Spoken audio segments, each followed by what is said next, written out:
Islam itu bukan karena sombong, tapi keharusan.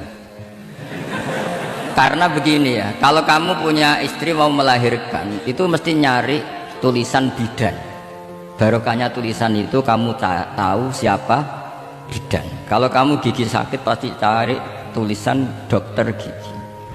Sekarang kriminal kita adalah yang tahu Wahab tidak menulis ahli Fathul Wahab, ahli Fathul Qorib, sehingga masyarakat itu susah nyari konsultan ahli fikih karena santri Peloso tidak menulis di rumahnya ahli Fathul Wahab, ahli Fathul Qorib. Lo itu penting supaya orang tahu.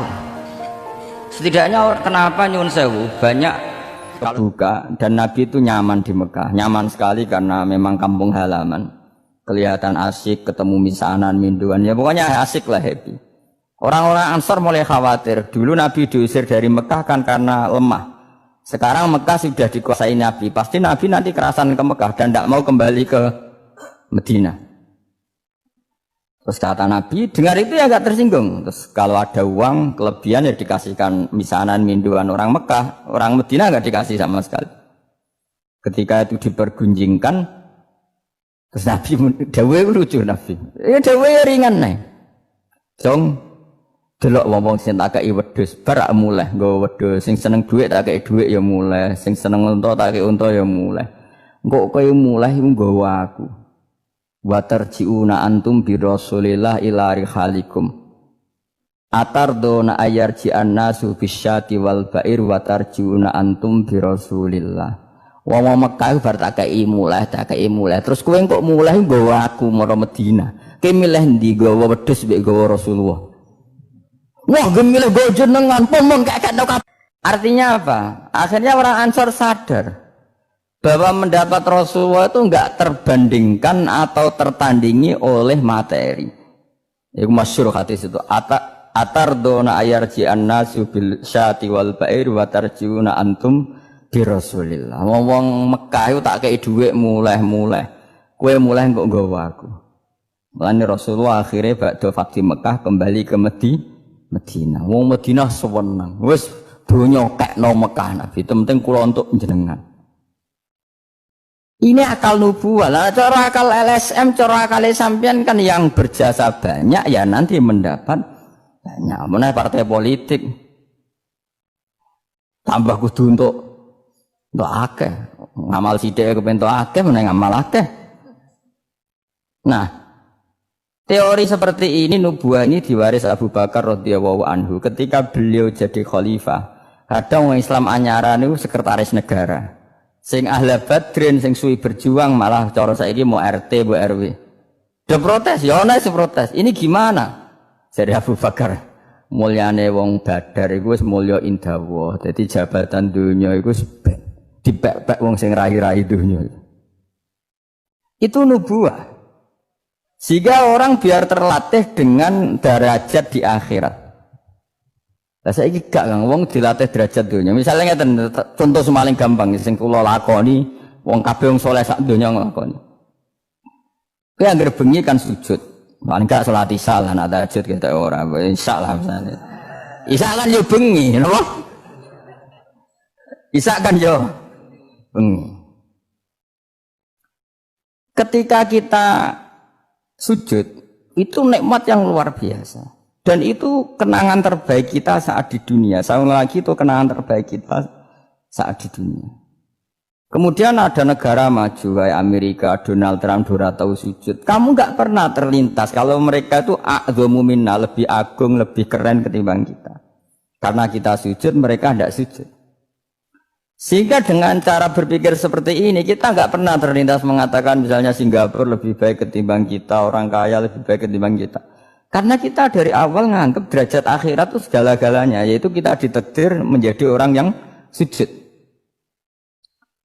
atau orang yang iman kepada Rasulullah SAW. Dengan cara berpikir seperti ini, kalau ahlu badrin itu sudah, ahlu badrin itu kan diapresiasi Allah lewat Quran, bahwa kamu pasti diridhoni Allah.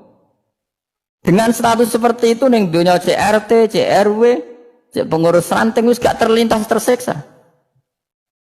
Mereka yang sudah bangga dengan ahli badrin jangan kamu rayu. Melok perang kok jebule ketua RT, minimal kan pakil perdana menteri. Ojo latih ngono. Akhirat sing walal akhiratu khairul laka minal ula kok terus mbok latih ula. Misale kaya kula ngene. Kula misale kecelok wong alim. Kok misale kula dadi RT ora tersinggung meskipun lurahe ruhin. Cara kula biasa wae. Ben donya pek ngono. Barang donya pek wong kriting-kriting ben. Tapi kita ini ndak. Kita sekarang zaman akhir lucu. Tambang rasa soleh, tambang rasa kudu entuk akeh. Lho kok aneh wong soleh kok orientasine ra akhirat malah dunia. Jadi zaman akhir kok maju. Tapi ya pantese kacau manjen zaman akhir. Gak masalah manjen pantese kacau. Tapi kan lucu, kita ini katanya soleh, orientasinya akhirat, tapi nak dunia kudu entuk paling. Lalu solehmu atas nama apa? Ning dinggon wong soleh orientasinya akhirat. Masyhur dawuh wong saleh-saleh dhisik.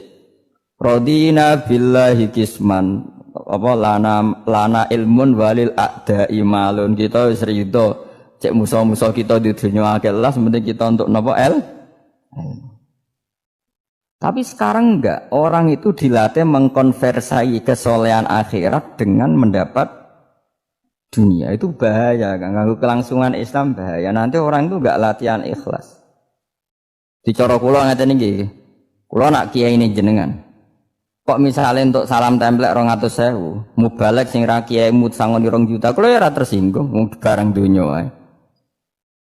Memang harus dilatih seperti itu. Kalau saya sudah nikmati mulang mari ridane Allah. Ya wis mulang mari ridane Allah. Centuk donya cek ora wis seneng wong mulang mari entuk ridane. Bareng mulang wis suwi puluhan tahun krungono mubalek mau pidato 2 jam untuk 2 juta grembang mestine ra aku. Lho iku lama apa iku duti PHK bener. Nek wis ulama wis bangga mek mulang mari ridane Allah titik wis. Nek golek ridane Allah ya wis dunya dianggap sepe. Kudu dilatih. Aku nek ngomong tok lok ngene ora paham. Ajane aku ora seneng ngamuk. Tapi nek ora diamuk ora paham ya wajib ngamuk. Mulai Nabi Musa itu faraja Musa ila qaumi khutban apa asifah khutban itu marah besar. Kamu mati diterangno gak paham. Saiki ku wis kacau. Misalnya kowe Qur'anem fase, makhratem fase. Mbok mulang musala santrine loro. Ana ora pati fase nggih TP iki gedhe, lewaris, wisudane godhen untuk duwe akeh gremeng. Gak fase kok dihormati. Lah kowe fase golek ridane Allah apa golek dhuwit ngomong. Bareng kon ngomong gak pantes isin. Nah isin ora usah ngomong. Aneh-aneh. Ikhlas kok ora menisan. Nah, umatnya Nabi seperti itu mulai dulu. Ada yang moderat, ada yang keras, ada yang setengah keras, setengah moderat. Ada yang ngambil sikap bahwa udah mangan turu, ngenteni mati. Nah, itu lebih baik itu timbang punya ijtihad tapi gak jelas mendingan. Kita ada riwayatnya, suatu saat ibadah akhir umatku terbaik adalah tidur. Maksudnya tidur itu enggak ngambil sikap, masyhur itu. Saya beri riwayat yang ada di Bukhari Muslim. Satakunu fitanun al-qa'id fiya khairun al-qa'im wal-qa'in fiya khairun al-marsi wal-marsi fiya khairun nasai. Nanti di akhir zaman itu banyak fitnah, kata Rasulullah. Yang duduk lebih baik ketimbang yang berdiri, yang berdiri lebih baik ketimbang yang jalan. Yang jalan biasa lebih baik ketimbang yang jalan bergegas. Man tasyarrafa laha tastasrifu. Fitnah itu adalah siapa yang terlibat maka akan semakin parah. Sehingga semenjak itu ulama berpikir nanti di akhir zaman kalau ada fitnah itu sebaiknya orang ngambil sikap sepasif-pasifnya, secuek-cueknya. Jadi semua syurahul hadis sepakat makna hadis ini apa? Orang disuruh sikap secuek. Misalnya pilihan presiden, contoh kecil pilihan presiden. Mungkin para intelektual nggak merasa, tapi kalau ulama itu cara berpikir beda. Pilihan presiden, kamu fanatik milih A, yang satu fanatik milih B, ya presiden atau bupati atau gubernur. Terus yang satu bilang gini, wah kalau nggak di presiden A, nggak di bupati A, nggak di gubernur A, negara ini rusak.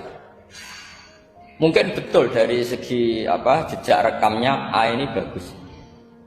Tapi pertanyaannya secara tauhid, bagaimana Anda menggantungkan kesejahteraan sama makhluk? Kamu nggak pernah terusik begitu kan para intelektual? Itu kan melukai. Bagaimana mungkin Anda menggantungkan kesejahteraan dengan seorang makhluk? Wah, kalau di presiden A pasti Indonesia makmur, kalau bupati A pasti Sleman makmur, pasti Bantul makmur. Nah, bagaimana mungkin makhluk yang sedang soleh kamu pastikan selalu soleh? Wong dia makhluk bisa berubah. Sementara yang B misalnya fasik, wah kalau dipimpin B pasti rusak negara. Bagaimana kamu pastikan B yang fasik selalu fasik? Dia saja dia husnul khotimah. Yang fasik pas mimpin jadi soleh, yang soleh pas mimpin jadi fasik. Akhirnya ulama karena tahu sifat manusia itu rubah-rubah dan kendali di tangan Allah, sikapnya nggak jelas. Saya ini termasuk orang yang terkenal nggak jelas. Karena kalau ditanya, Gus sampai milih presiden mana, berarti mana? Sanut pangeran sing dadi aku loyal. Wah, anut pangeran yo kacau. Wah, luwih kacau menan anut pangeran kan. Ini kan sudah tidak sambung karena pikirannya ulama. Memang tidak beda, cara berpikir ulama itu beda.